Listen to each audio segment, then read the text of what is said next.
Hey guys welcome back to our channel Jo Designs. ఇప్పుడు ఇలాంటి model next అయితే చాలా ట్రెండింగ్ అవుతున్నాయి కదా.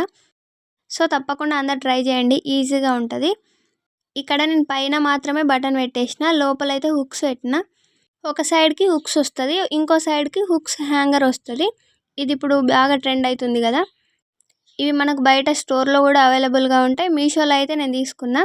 ఎవరికైనా లింక్ కావాలి అనుకుంటే డిస్క్రిప్షన్లో లింక్ ఇస్తా, చూడండి. దీనికి సింపుల్గా ఇట్లా పఫ్ హ్యాండ్స్ పెట్టేసి డిజైన్ అయితే చేసేసిన. ఈ డిజైన్ని పర్ఫెక్ట్గా ఎట్లా మార్కింగ్ చేసుకోవాలా, ఎట్లా కటింగ్ చేసుకొని స్టిచ్ చేసుకోవాలో చూద్దాం. ఈ ప్యాటర్న్ని మనం డిజైన్ చేసుకోవాలి అనుకుంటే మనకు ఫస్ట్ కావాల్సింది పేపర్ క్యాన్వాస్. పేపర్ క్యాన్వాస్ అయితే తీసేసుకోండి. ఇక్కడ బోట్ నెక్కి డిజైన్ చేసుకోవాలి కాబట్టి నేను ఇక్కడ back open with boat neck బ్లౌజ్ని అయితే మార్కింగ్ చేసుకొని కట్ చేసుకుంటున్నా. మీరు ఫ్రంట్ ఓపెన్ కూడా డిజైన్ చేసుకోవచ్చు. ఇక్కడ మనకు ఈ షేప్ అయితే రావాలి కదా. దానికోసం ఏ సైజ్ వారికైనా, చిన్న సైజ్ కానివ్వండి, పెద్ద సైజ్ కానివ్వండి, మనం నెక్ రౌండ్ గీసుకుంటాం కదా, అక్కడి నుంచి 3/4 ఇంచులకి ఒక మార్క్ పెట్టుకోండి. ఆ తర్వాత 3/4 ఇంచ్ మార్కింగ్ దగ్గర నుంచి మీకు ఈ డిజైన్ లెంత్ ఎంత కావాలో చూసుకోండి. నేను ఇక్కడ 6 ఇంచెస్కి మార్కింగ్ చేసుకుంటున్నా. ఈ 6 ఇంచెస్ అనేది పర్ఫెక్ట్గా సెట్ అయిపోతుంది ఎవరికైనా సరే. ఇట్లా మార్కింగ్ చేసుకొని పక్కన పెట్టేసుకోండి. ఇప్పుడు పేపర్ క్యాన్వాస్ని డబల్ ఫోల్డింగ్ చేసుకొని పైన ఒక 1 ఇంచ్ విడ్త్తోని లైన్ అయితే డ్రా చేసుకోండి. ఆ 1 ఇంచ్ లైన్ దగ్గర నుంచి ఇప్పుడు మనం లెంత్ 6 ఇంచెస్ పెట్టినాం కదా డిజైన్ కోసం, అదే లెంత్ని ఇక్కడ కూడా మార్కింగ్ చేసుకోండి. ఆ తర్వాత దాని కింద ఒక 1 ఇంచ్ ఎక్స్ట్రా ఉంచుకొని ఇట్లా లైన్స్ డ్రా చేసుకోండి. మీరు వీడియోని ఎక్కడ స్కిప్ చేయకుండా చూడండి, మీకు క్లియర్గా అర్థమవుతుంది. ఇట్లా ఎక్స్ట్రా ఏమైనా ఉంటే నీట్గా కట్ చేసేసుకొని 6 ఇంచెస్కి మార్క్ చేసుకున్నాం కదా, అక్కడ కూడా ఒక లైన్ డ్రా చేసుకోండి. ఇక్కడ కింద నెక్ బ్రాడ్ ఎంత కావాలో చూసుకోండి. మీరు చాలా పెద్ద సైజ్ బ్లౌజ్ అయితే 3 ఇంచెస్కి పెట్టుకోండి. నేను ఇక్కడ చిన్న సైజ్ బ్లౌజే కాబట్టి 2.5 ఇంచెస్కి మార్కింగ్ చేసుకుంటున్నా. అదే మార్కింగ్ని పైన కూడా మార్కింగ్ చేసుకొని స్ట్రైట్గా కలిపేసుకోండి. ఆ తర్వాత మనం డ్రా చేసుకున్న లైన్ కింది నుంచి ఒక 1.5 ఇంచులకి ఒక మార్క్ చేసుకోండి. ఈ మార్కింగ్ దగ్గర నుంచి అవతలి వైపుకు ఒక 1/2 ఇంచు, మీకు ఎక్కువ బ్రాడ్ కావాలి అనుకుంటే 3/4 ఇంచు వరకు మార్కింగ్ చేసుకోవచ్చు. నేను ఇక్కడ 1/2 ఇంచే మార్కింగ్ చేస్తున్నా. ఇట్లా మీరు 1/2 ఇంచ్ మార్కింగ్ చేసుకుంటే మీకు ఇట్లా కింద రౌండ్ షేప్ అనేది ఉంది కదా, అది నీట్గా వస్తుంది.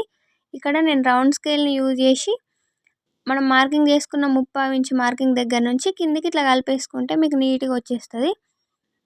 ఈ స్కేల్ లింక్ కూడా నేను కింద డిస్క్రిప్షన్లో ఇస్తాను, మీరు ఎవరికైనా కావాలి అనుకుంటే వెళ్ళి తీసుకోండి. ఇప్పుడు పైన మార్కింగ్ దగ్గర నుంచి ఇప్పుడు మనం మార్కింగ్ చేసుకున్నాం కదా, ఆ మార్కింగ్లోకి ఇట్లా కలిపేసుకోవాలి. ఇప్పుడు వచ్చిన స్ట్రైట్ లైన్ పైన మనం కట్స్ అనేవి డ్రా చేసుకోవాలి.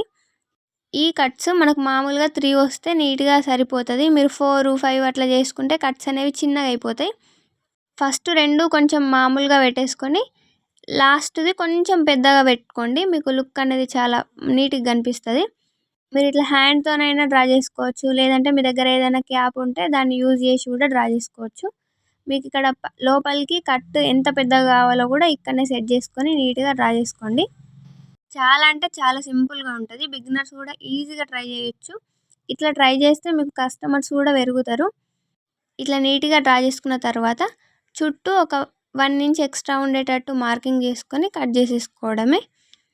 సింపుల్గా ఉంటుంది ఫ్రెండ్స్, బిగినర్స్ కూడా తప్పకుండా ట్రై చేయండి. ఒకసారి కాకపోయినా ఒకసారి వస్తుంది. బిగినర్స్ అయినా సరే ఇలాంటి డిజైన్స్ మీరు ట్రై చేస్తే మీకు కస్టమర్స్ పెరుగుతారు, అట్లనే మనీ కూడా కొంచెం ఎక్కువ తీసుకోవచ్చు. ఇంకా వీడియోని ఎవరైనా లైక్ చేయని వాళ్ళు ఉంటే లైక్ చేయండి. అలానే మీ ఫ్రెండ్స్ అండ్ ఫ్యామిలీలో ఎవరికైనా ఈ వీడియో యూస్ఫుల్ అనిపిస్తే వాళ్ళకి షేర్ చేయండి. వీడియోని ఎక్కడ స్కిప్ చేయకుండా చూడండి, అయితే మీకు క్లియర్గా అర్థమవుతుంది. చూడండి ఎంత పర్ఫెక్ట్గా వచ్చిందో డిజైన్ అయితే. ఇప్పుడు లైనింగ్ పార్ట్ని తీసుకొని ఇట్లా మార్కింగ్ చేసుకోండి ఇంకొక దానికి కూడా. ఈ క్యాన్వాస్ పేపర్కి ఒక సైడ్ షైనింగ్ వస్తుంది కదా, దాన్ని ఇట్లా కింది సైడ్కి పెట్టేసుకొని ఐరన్ చేసుకుంటే మీకు నీట్గా స్టిక్ అయిపోతుంది అన్నట్టు. ఐరన్ అవైలబుల్గా లేకపోతే మిషన్తో కూడా స్టిచ్ చేసుకోవచ్చు. చూడండి ఎంత పర్ఫెక్ట్గా వచ్చిందో. ఇప్పుడు నెక్ రౌండ్ని కట్ చేసేసుకుందాం. 2 సమానంగా పెట్టేసుకొని మీరు ఆల్రెడీ మార్క్ చేసుకుంటారు కదా, అదే మార్కింగ్ని నీట్గా కట్ చేసేసుకోండి.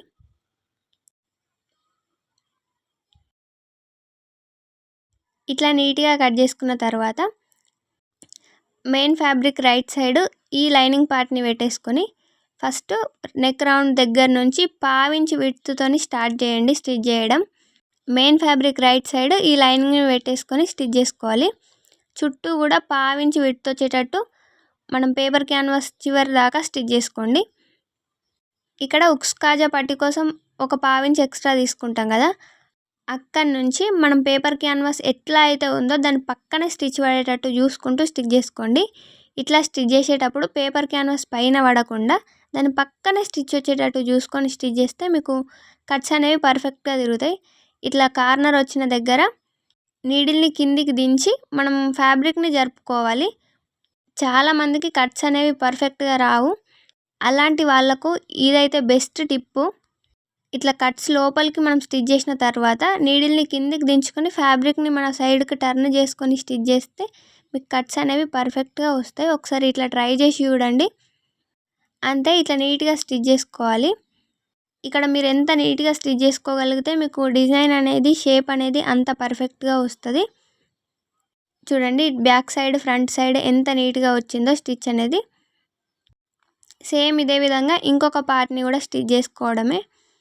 ఇట్లా నీట్గా స్టిచ్ చేసుకున్న తర్వాత ఎక్స్ట్రా ఉన్న ఫ్యాబ్రిక్ని మొత్తం ఒక పావించి ఉండేటట్టు చూసుకొని మిగిలిన ఫ్యాబ్రిక్ అంతా కట్ చేసేసుకోవడమే. మనం కట్స్ దగ్గర కూడా అంతే, పావించి ఉండేటట్టు చూసుకొని మిగిలింది నీట్గా కట్ చేసేసుకోండి. తప్పకుండా అందరూ ట్రై చేయండి. ఇలాంటి మంచి మంచి డిజైన్స్ మన ఛానల్లో ఇంకా ఉన్నాయి. ఒకసారి మీకు వీలైతే వెళ్ళి చెక్ చేయండి. ఈజీ వేలో పర్ఫెక్ట్గా ఎట్లా స్టిచ్ చేసుకోవాలో నీట్గా ఎక్స్ప్లెయిన్ చేస్తూ ఉంటాయి. ఇట్లా రెండు నీట్గా కట్ చేసుకున్న తర్వాత టక్స్ పెట్టుకోవాలి. ఇట్లా టక్స్ పెట్టేటప్పుడు కార్నర్స్ దగ్గర చివరి వరకు టక్ పెట్టాలి. బట్ మనం వేసిన స్టిచ్ అనేది కట్ అవ్వకుండా నీట్గా కట్ చేసుకోవాలి. చూడండి మీరు ఎంత పర్ఫెక్ట్గా కట్స్ పెట్టుకుంటే మీకు అంత నీట్గా షేప్ అనేది వస్తుంది. ఇక్కడ కట్స్ దగ్గర నెక్ రౌండ్ చుట్టూ కూడా నీట్గా టక్స్ ఇచ్చుకోండి. ఇట్లా కట్స్ ఇచ్చుకున్న తర్వాత మీరు నీట్గా ఫింగర్స్తోని షేప్ అనేది బయట కనేసుకుంటే మీకు ఈజీగా అయిపోద్ది. చూడండి ఐరన్ చేయకుండా కూడా ఇంత పర్ఫెక్ట్గా వచ్చింది డిజైన్ అనేది. సేమ్ ఇదే విధంగా ఇంకొక దాన్ని కూడా చేసేసుకొని ఐరన్ చేసేసుకుంటే మీకు పర్ఫెక్ట్గా వచ్చేసినట్టే. చూడండి ఎంత పర్ఫెక్ట్గా వచ్చిందో మనకు నీట్గా వస్తుంది ఇట్లా ఐరన్ చేసుకుంటే. మీరు కావాలి అనుకుంటే ఇట్లానే ఉంచేసుకోవచ్చు, లేదు అంటే పైనుంచి ఒక టాప్ స్టిచ్ చేసుకోవచ్చు. నేను ఇక్కడ ఒక టాప్ స్టిచ్ అయితే చేస్తున్నా. ఇట్లా టాప్ స్టిచ్ చేసేటప్పుడు కూడా ఈవెన్గా స్టిచ్ పడేటట్టు చూసుకోండి. ఒక దగ్గర దూరం ఒక దగ్గర అట్లా కాకుండా ఫస్ట్ నుంచి లాస్ట్ వరకు డిజైన్ పక్కనే స్టిచ్ పడేటట్టు చూసుకొని ఈవెన్గా స్టిచ్ చేసుకుంటే మీకు లుక్ చూడడానికి బాగుంటుంది. ఇట్లా కట్స్ దగ్గర కూడా నీడిల్ని కిందికి దించుకొని మనం ఫ్యాబ్రిక్ని టర్న్ చేసుకుంటే ఈజీగా వస్తుంది మీకు కట్ వర్క్ అనేది. కట్ వర్క్ రాని వాళ్ళకు ఈ వీడియో షేర్ చేయండి, వాళ్ళకి చాలా హెల్ప్ అవుతుంది. ఇట్లా నీడిల్ని కిందికి దించేసుకొని ఫ్యాబ్రిక్ని టర్న్ చేసుకొని స్టిచ్ చేసుకుంటే కట్ వర్క్ షేప్ అనేది పర్ఫెక్ట్గా వస్తుంది. అంతే, సింపుల్గా మనం ఇట్లా పైనుంచి టాప్ స్టిచ్ చేసుకుంటే మీకు డిజైన్ అనేది కంప్లీట్ అయిపోయినట్టే. బిగినర్స్ అయినా సరే ఆల్రెడీ స్టిచ్చింగ్ చేసే వాళ్ళు కూడా కొందరు డిజైన్స్ అయితే వెయ్యరు. అలాంటి వాళ్ళు తప్పకుండా ఇట్లా ట్రై చేయండి. మీకు కస్టమర్స్ అనేవి పెరుగుతారు అండ్ మనీ కూడా కొంచెం ఎక్కువ తీసుకోవచ్చు. చూడండి ఎంత పర్ఫెక్ట్గా వచ్చిందో. ఆ తర్వాత చుట్టూ పావించి విడుతుండేటట్టు చూసుకొని ఇక్కడ డాట్స్ కూడా స్టిచ్ చేసిన. ఇక్కడ ఉక్స్ కాజా పట్టి స్టిచ్ చేసుకోవాలి.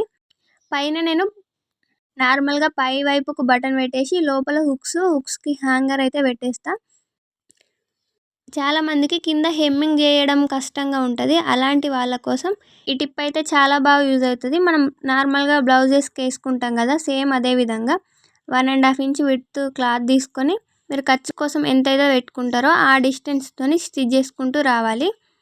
ఈ ప్రాసెస్లో స్టిచ్ చేస్తే మీకు హెమ్మింగ్ చేసే పని ఉండదు, వర్క్ కూడా ఈజీగా అయిపోతుంది. చూడ్డానికి కూడా మనకు లుక్ అనేది నీట్గా కనిపిస్తుంది. సేమ్ ఇక్కడ నెక్స్ట్ దాన్ని కూడా పెట్టేసుకొని స్టిచ్ చేసేస్తున్నా.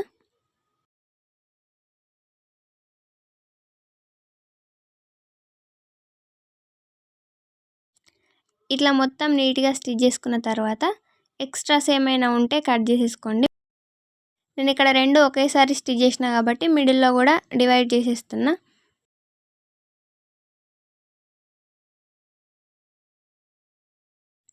ఆ తర్వాత ఇట్లా పైన టాప్ స్టిచ్ చేసుకోండి. ఒకటి మీరు టాప్ స్టిచ్ చేసుకున్నా పర్లేదు, చేసుకోకుండా నీట్గా ఫోల్డింగ్ చేసుకుంటూ వచ్చేస్తుంది. బట్ మీరు బిగినర్స్ అయితే టాప్ స్టిచ్ చేసుకోండి. ఇట్లా టాప్ స్టిచ్ చేసిన తర్వాత రాంగ్ సైడ్ వైపుకు పెట్టేసుకొని ఒక హాఫ్ ఇంచ్ విడ్త్ ఉండేటట్టు చూసుకొని ఫోల్డింగ్ చేసుకోండి లోపల. ఇట్లా వీడియోలో చూపించినట్టు ఒక హాఫ్ ఇంచ్ విడ్త్ ఉంటే సరిపోతుంది. ఇట్లా ఫస్ట్ నుంచి లాస్ట్ వరకు నీట్గా హాఫ్ ఇంచ్ విడ్త్ మెయింటైన్ చేస్తూ స్టిచ్ చేసుకోండి. ఈ స్టిచ్ అనేది మనకు చివరన పడితే లుక్ అనేది చాలా బాగుంటుంది. ఇట్లా నీట్గా స్టిచ్ చేసుకున్న తర్వాత మళ్ళీ దాని పక్కనే ఒక పావు ఇంచ్ విడ్త్తోని మళ్ళీ ఒక స్టిచ్ చేసుకోండి. మీరు నార్మల్గా నెక్కి స్టిచ్ చేస్తారు కదా, సేమ్ అదే విధంగా ఇక్కడ కూడా స్టిచ్ చేసుకుంటే అయిపోద్ది. చూడండి ఎంత నీట్గా వచ్చిందో. మీరు ఇట్లా స్టిచ్ చేసుకుంటే హెమ్మింగ్ చేసే పని ఉండదు, ఈజీగా అయిపోద్ది. లోపల సైడ్ కూడా మనకు నీట్గా ఉంటుంది చూడడానికి. సేమ్ ఇదే విధంగా నేను ఇక్కడ రెండింటిని స్టిచ్ చేసిన. ఈ నెక్ డిజైన్ ఎలా ఉందో కామెంట్ చేయండి. Thank you for watching. ఇలాంటి మంచి మంచి వీడియోస్ కోసం మన ఛానల్ని సబ్స్క్రైబ్ చేసుకోండి.